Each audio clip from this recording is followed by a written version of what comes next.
ओम श्री राम रामाय नमः। ओम श्री राम रामाय नमः।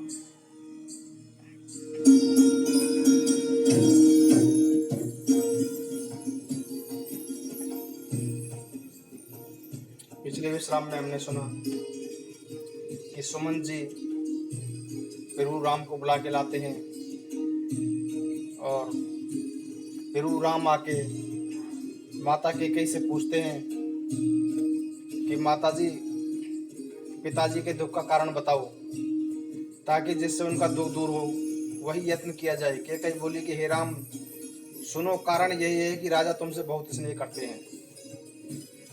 देनिक ने मोई दुई बरदाना, मांगू जो कछु मोहि सुनाना।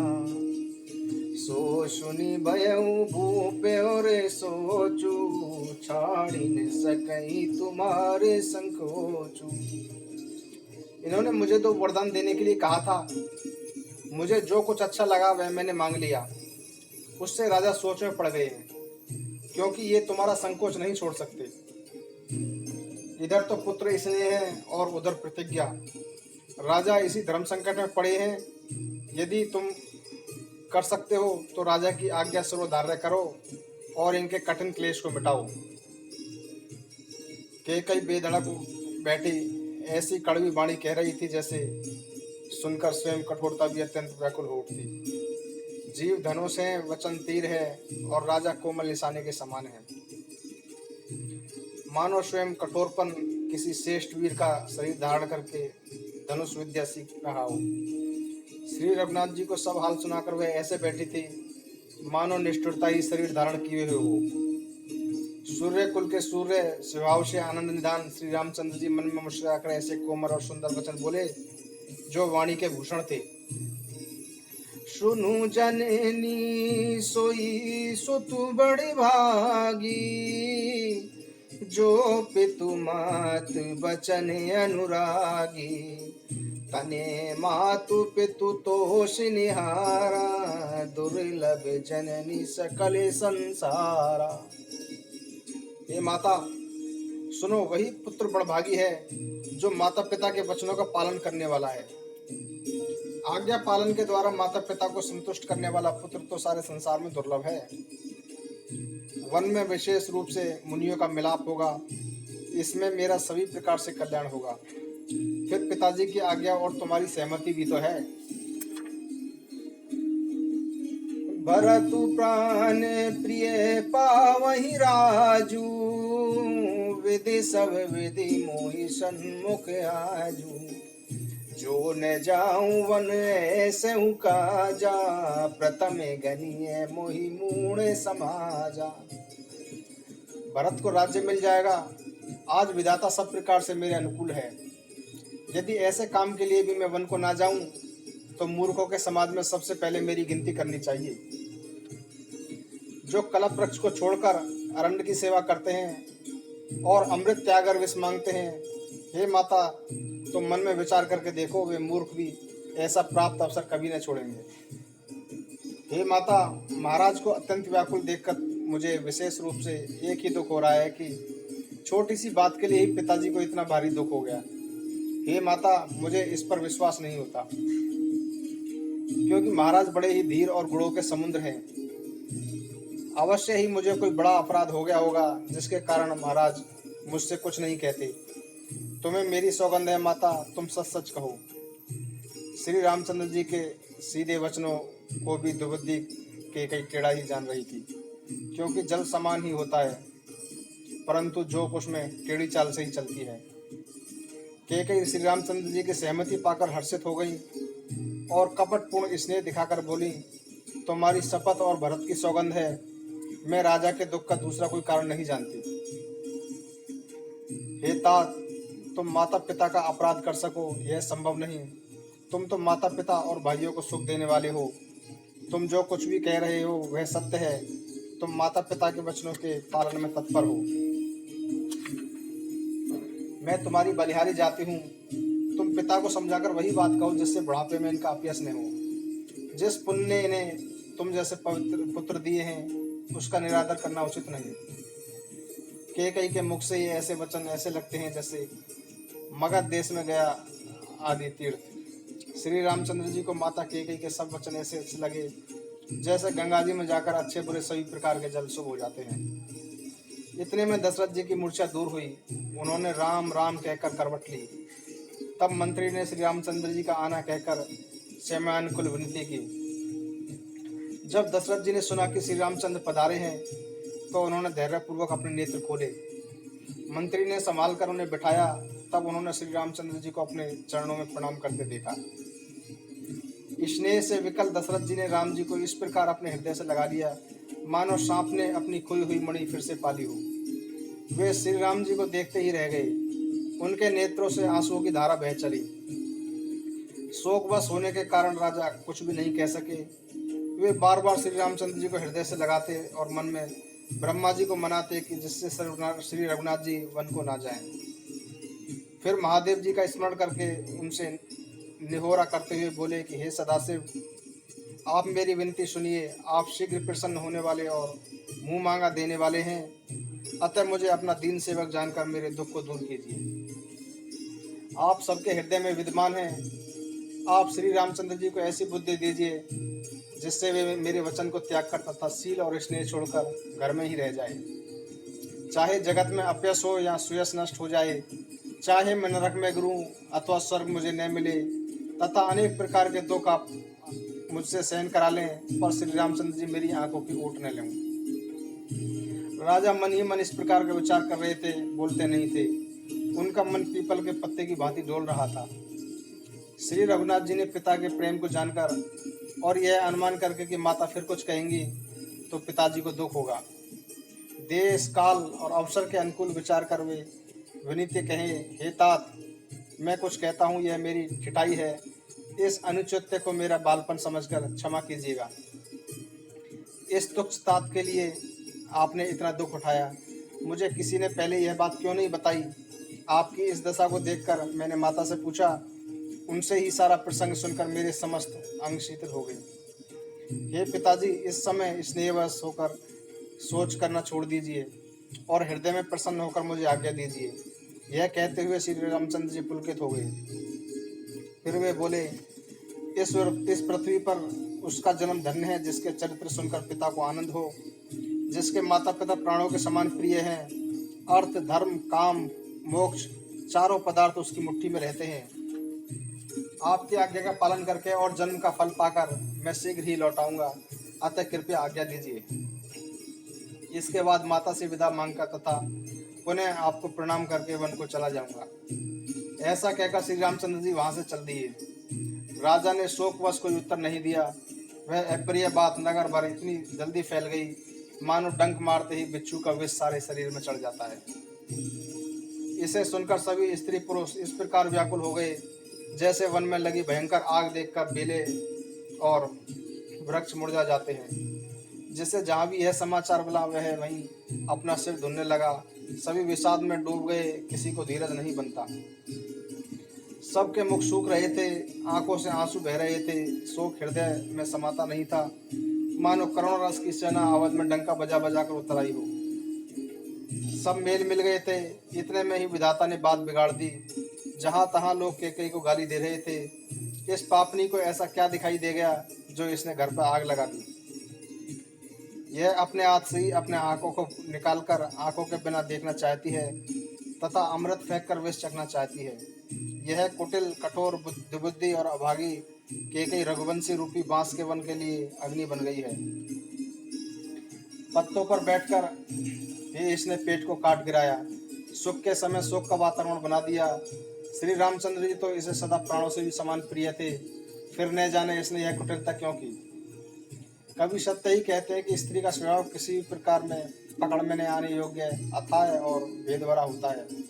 अपनी परछाई भले ही पकड़ में आ जाए, लेकिन स्त्रियों की गति समझ में नहीं आती। आग क्या नहीं जला सकती, समुद्र में क्या नहीं समा सकता, अबला कहाने वाली सबल स्त्री क्या नहीं कर सकती, तथा जगत में काल किसको नहीं खाता। का सुनाई विधि काहे सुनावा, का देखाई च काहे दिखावा। एक कहीं भले भूप न कीना, बरु विचार नहीं कुम तहि दीना। विधाता ने क्या सुनकर क्या सुना दिया और क्या दिखाकर अब क्या दिखाना चाहता है। कुछ लोग कहते हैं कि राजा ने अच्छा नहीं किया, दुर्बुद्धि कैकेयी को बिना सोचे समझे ही वर दे दिया। जो हटी भयऊ सकल दुख भाजनु, अवला विवश ज्ञान गुण गाजनु। एक धर्म परिमति पहचाने, नृपहि दोष नहीं देहि सयाने। हट करके कैकेयी की बात को पूरा करने के लिए अड़े रहकर स्वयं सब दुखों के पात्र बन गए। स्त्री के वश में होने से उनका ज्ञान और गुण जाता रहा, लेकिन जो धर्म की मर्यादा को जानते हैं और चतुर हैं, उन्होंने राजा को दोष नहीं दिया। वे शिबी, दधीची और हरिश्चंद्र की कथा एक दूसरे कह रहे थे। कोई इसमें भरत जी की सम्मति बताते थे, तो कोई यह सुनकर कुछ बोलते भी नहीं थे, उदास थे। कोई हाथों में कान मूंदकर और जीभ की दांतों तले दबाकर कहते थे कि यह बात झूठ है, ऐसा कहने से तुम्हारे पुण्य नष्ट हो जाएंगे। भरत जी को भी श्री रामचंद्र जी प्राणों के समान प्यारे हैं। चंद्रमा भले ही शीतल किरणों के स्थान पर आग की चिंगारियां बरसाने लगे और भले ही अमृत विष के समान हो जाए, परंतु भरत जी स्वप्न में भी श्री रामचंद्र जी के विरुद्ध कभी नहीं करेंगे। कोई कोई तो विधाता को ही दोष दे रहे थे, जिसने अमृत देकर विष दे दिया। नगर भर में खलबली मच गई, प्रत्येक नगरवासी सोच में डूब गया। हृदय में असह्य जलन हो रही थी, आनंद और उत्साह सब मिट गया। ब्राह्मणों की स्त्रियां और कुल की बड़ी बूढ़ी तथा कैकेयी की परम प्रिय भी उसके शील की सराहना करके उसे सीख देने लगी, पर उसने उनके वचन बाण के समान ही लगे। वे कह रही थी कि तुम तो सदा कहती थी कि श्री रामचंद्र जी तुम पर स्नेह करते हो, फिर आज किस अपराध से तुम उन्हें वन भेज रही हो। तुमने कभी सौतेला डाह नहीं किया, सारा देश तुम्हारे प्रेम और विश्वास को जानता है। अब कौशल्य ने तुम्हारा क्या बिगाड़ दिया, जिसके लिए तुम सारे नगर में ब्रज गिरा दिया। क्या सीता जी अपने श्री रामचंद्र जी का साथ छोड़ देंगी? क्या लक्ष्मण जी श्री रामचंद्र जी के बिना रह सकेंगे? क्या भरत जी श्री रामचंद्र जी के बिना अयोध्या का राज्य भोग सकेंगे? और क्या महाराज दशरथ श्री रामचंद्र जी के बिना जीवित रह सकेंगे? अतः यह सोचकर क्रोध छोड़ दो, शोक और कलंक की कोठरी मत बनो। भरत को युवराज पद अवश्य दे दो, पर श्री रामचंद्र जी का वनवास में क्या काम है? श्री रामचंद्र जी राज्य के भूखे नहीं हैं, वे धर्म को धूरी को धारण करने वाले हैं। उनमें विशाल शक्ति नहीं है, इसलिए तुम यह शंका न करो कि श्री रामचंद्र जी वन न गए तो भरत के राज्य में विघ्न करेंगे। इतने पर भी मन में न माने तो तुम राजा से कोई दूसरा वर ले लो कि श्री रामचंद्र जी घर छोड़कर गुरु के घर रहें। जो तुम हमारे कहने पर नहीं चलोगी तो तुम्हारे हाथ कुछ भी नहीं लगेगा। यदि तुमने कुछ हंसी की हो तो कह दो कि मैंने दिल लगी की है। राम शरे से सुते कानन जोगू, काहे कहे सुने तुम्हें को लोगू। उठहूँ बेगी सोई करहूँ उपाय, जय विदेशो को कलंक न साई। राम जैसा पुत्र क्या वन के योग्य है? यह सुनकर लोग तुम्हें क्या कहेंगे? जल्दी उठो और वही उपाय करो जिससे शोक और कलंक का नाश हो। जिस प्रकार नगर भर का शोक और तुम्हारा कलंक मिटे, वही उपाय करके कुल की रक्षा करो। वन जाते हुए श्री राम जी को हट करके लौटा लो, दूसरी कोई बात न करो। तुलसीदास जी कहते हैं, जैसे सूर्य के बिना दिन, प्राण के बिना शरीर और चंद्रमा के बिना रात सुहावनी हो जाती है, वैसे ही श्री रामचंद्र जी के बिना अयोध्या सूनी हो जाएगी। हे भामिनी, तू अपने मन में इस बात को विचार कर देख। इस प्रकार सखियों ने ऐसी सीख दी जो सुनने में मीठी और परिणाम में भी हित करती। पर कुटिल कुबड़ी की सिखाई पढ़ाई हुई कैकेयी ने इस पर तनिक भी ध्यान नहीं दिया। कैकेयी ने कोई उत्तर नहीं देती, वह क्रोध के मारे रूखी हो रही थी। ऐसे दिखती थी मानो भूखी बागिन भेड़ियों को देख रही हो।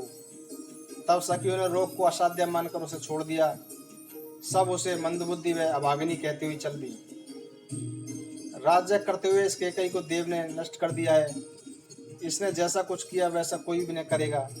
नगर के सब स्त्री पुरुष विलाप कर रहे थे और कैकेयी को करोड़ों गालियां दे रहे थे। लोग विषम ज्वर से जल रहे थे, लंबी लंबी सांसें लेते हुए कह रहे थे कि श्री रामचंद्र जी के बिना जीने की क्या आशा है। महाभियोग की आशंका से प्रजा ऐसी व्याकुल हो गई मानो पानी सूखने के कारण जलचर जीवों का समुदाय तड़प रहा हो। सभी स्त्री पुरुष विषाद के वश हो रहे थे। श्री रामचंद्र जी माता कौशल्या के पास गए। उनका मुख प्रसन्नता तथा चित्त में चौगुना उत्साह था। यह सोच मिट गया कि राजा कहीं घर रख न ले। अब माता कैकेयी की आज्ञा और पिता की मौन संपत्ति से वह सोच मिट गया, सम्मति से सोच मिट गया। श्री रामचंद्र जी का मन नए पकड़े हुए हाथी के समान और राजतिलक हाथी के बांधने की कांटेदार लोहे की बेड़ी के समान हो गया। वन जाना है ऐसा सुनकर, अपने को बंधन से छूटा जानकर उनका हृदय आनंद से बढ़ गया। रघुकुली तिलक जोरी दो हाथा, मुदत मातु पद नायउ माथा। दीनैय शीस लाई और लीने, भूषण बसन निछावर कीने।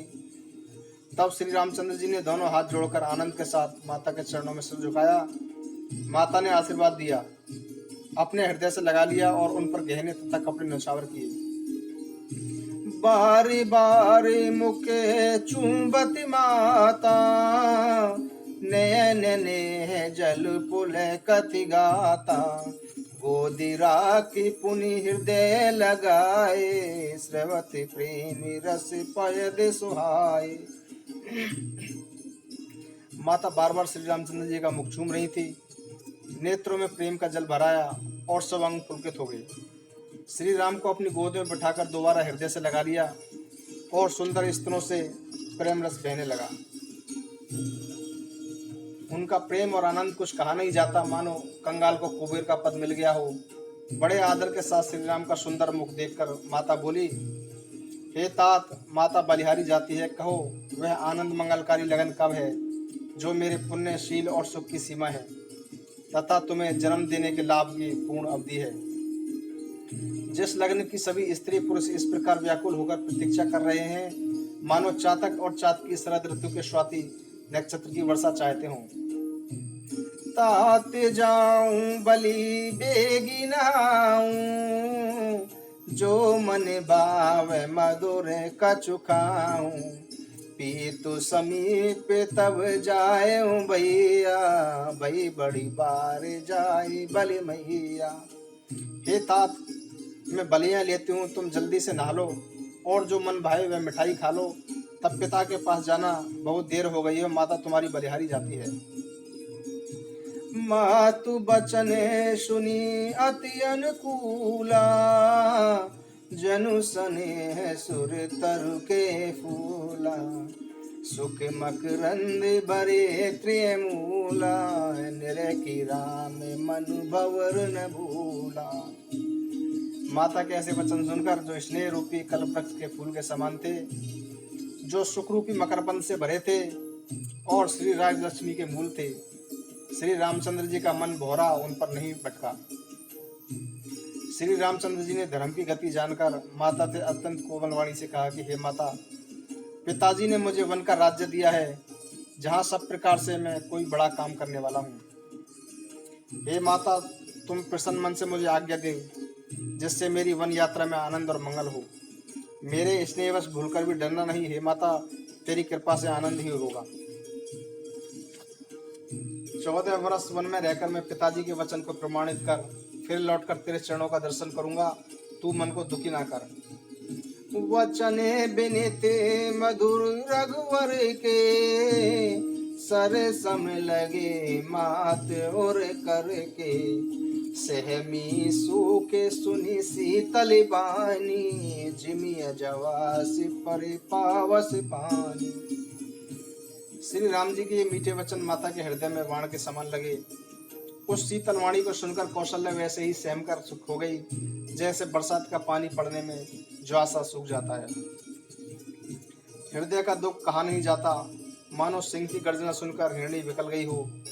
नेत्रों में जल भराया और शरीर थरथर कांपने लगा, मानो मछली पहली वर्षा के झाग खाकर बेहाल हो गई हो। तब धीरज धरकर तथा पुत्र का मुख देखकर माता कहने लगी कि हे तात, तुम तो पिता को प्राणों के भी समान प्रिय हो। तुम्हारे चरित्र को देखकर तो वे नित्य प्रसन्न होते थे। राज्य देने के लिए उन्होंने ही शुभ दिन कर निकलवाया था, फिर अब किस अपराध से वन जाने को कहा? मुझे इसका कारण बताओ। सूर्यवंश रूपी वन को जलाने के लिए कौन अग्नि बन गया? तब श्री रामचंद्र जी का रूप देखकर मंत्री के पुत्र ने समझाकर कहा। पूरे प्रसंग को सुनकर कौशल्या गूंगी रह गई। उनकी दशा का वर्णन नहीं किया जा सकता। न रख सकती थी और न यह कह सकती थी कि वन चले जाओ। दोनों ही प्रकार से हृदय में बड़ा भारी संताप था। मन में सोचती थी कि विधाता की चाल सदा सबके लिए टेढ़ी होती है। चंद्रमा लिखने लगे पर लिखा गया राहु। धर्म और स्नेह ने कौशल्या जी की बुद्धि को घेर लिया। उनकी दशा सांप सुंदर के समान हो गई। वे सोचने लगे कि यदि मैं अनुरोध करके पुत्र को रख लेती हूँ तो धर्म जाता है और भाइयों में विरोध होता है, और यदि वन में जाने को कहती हूँ तो हानि होती है। इस प्रकार धर्म संकट में पड़कर रानी सोचने लगी। फिर बुद्धिमती कौशल्या जी स्त्री धर्म को समझकर और राम तथा भरत दोनों पुत्रों को समान जानकर धीरज धरकर बोली। सरल सुबाऊ राम महतारी, बोली वचन धीर धरि भारी। तात जाऊं बलि कीने नीका, पितु आयुष सब धर्म कटीका। हे तात, मैं बलिहारी जाती हूँ। तुमने अच्छा किया कि पिता की आज्ञा का पालन करना ही सब धर्मों का शिरोमणि है। राज्य देने को कहकर वन दे दिया, इसका मुझे तनिक भी दुख नहीं है। दुख है तो इस बात का कि तुम्हारे बिना भरत को, महाराज को और प्रजा को अत्यंत क्लेश होगा। हे तात, यदि केवल पिताजी की ही आज्ञा हो तो माता को पिता से बड़ा जानकर वन को मत जाओ, किंतु यदि माता पिता दोनों ने वन जाने को कहा हो तो वन तुम्हारे लिए सैकड़ों अयोध्या के समान है। वन देवता तुम्हारे पिता होंगे और वन देवियां माता होंगी। वहां के पशु पक्षी तुम्हारे सेवक होंगे। राजा के लिए अंत में तो वनवास करना उचित ही है। केवल तुम्हारी सुकुमार अवस्था देखकर दुख होता है। हे रघुवंश के तिलक, वन बड़ा भाग्यवान है और यह अवध अभागा है जिसने तुम्हें त्याग दिया।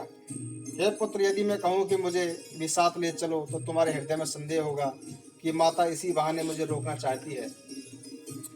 हे पुत्र, तुम परस प्रिय हो, प्राणों के प्राण और हृदय के जीवन हो।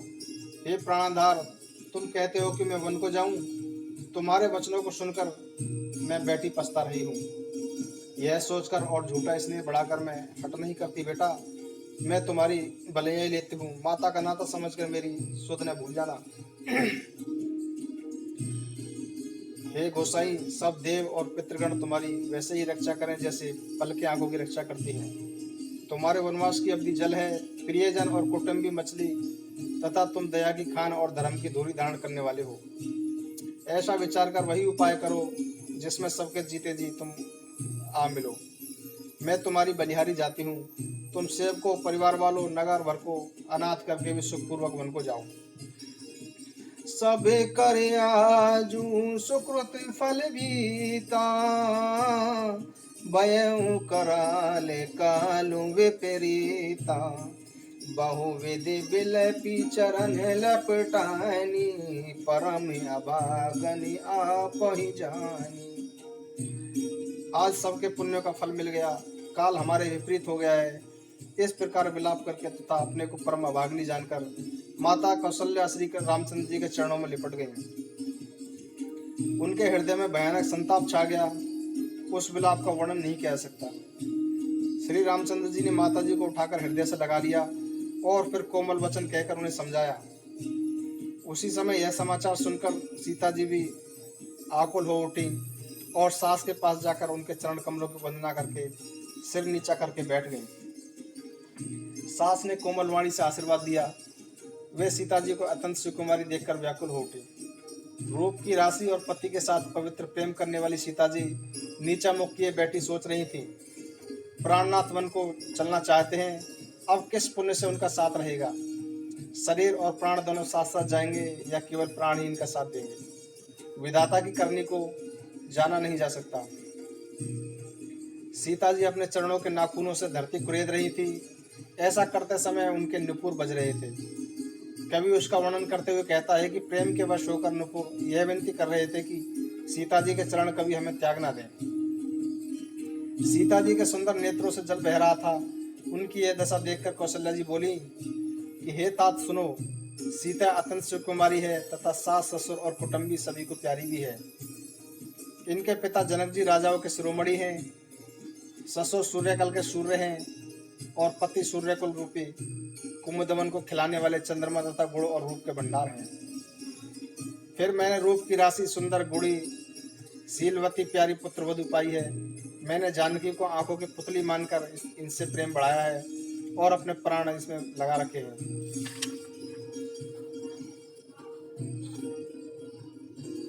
मैंने कल्पना के समान बड़े लाभ चाव से स्नेह रूपी सींचकर पाला है।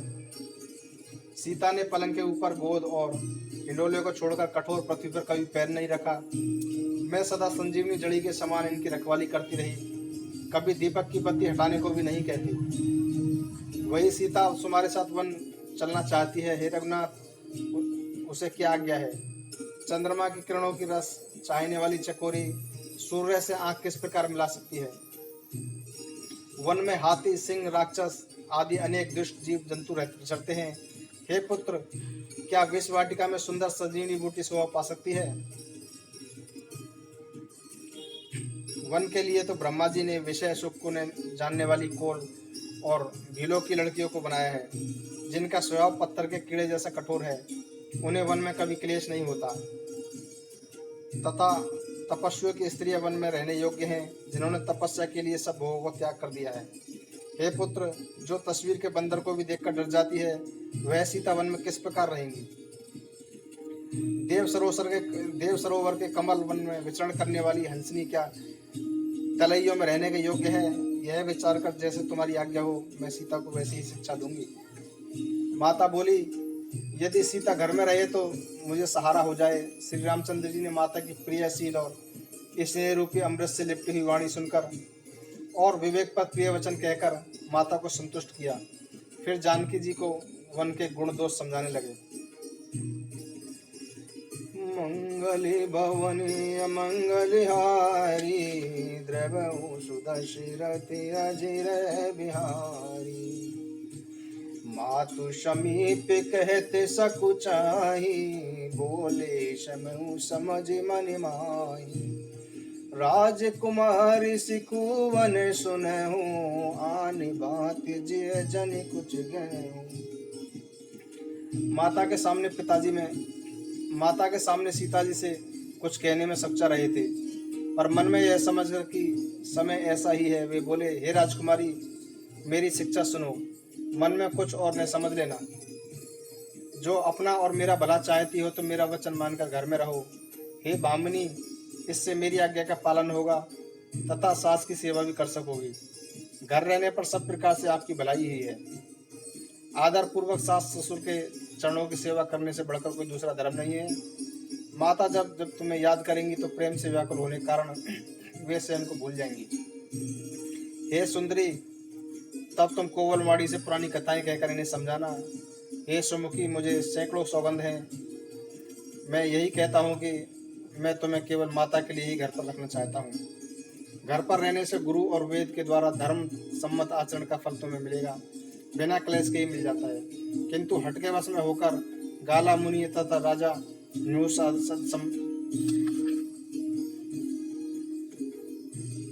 रास्ते में कुछ कांटे और बहुत से कंकड़ हैं, उन पर बिना जूते के पैदल ही चलना होगा।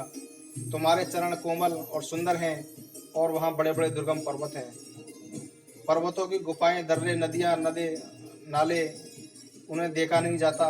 रीछ, बाघ, भेड़िए, सिंह, हाथी ऐसे भयानक शब्द रहते हैं जिन्हें सुनकर धीरज भी छूट जाता है। धरती पर सोना, पेड़ों की छाल के वस्त्र पहनना और कंदमूल फल का भोजन करना होगा, और वे भी क्या प्रतिदिन मिलेंगे? सब कुछ अपने समय के अनुकूल ही मिल सकेगा।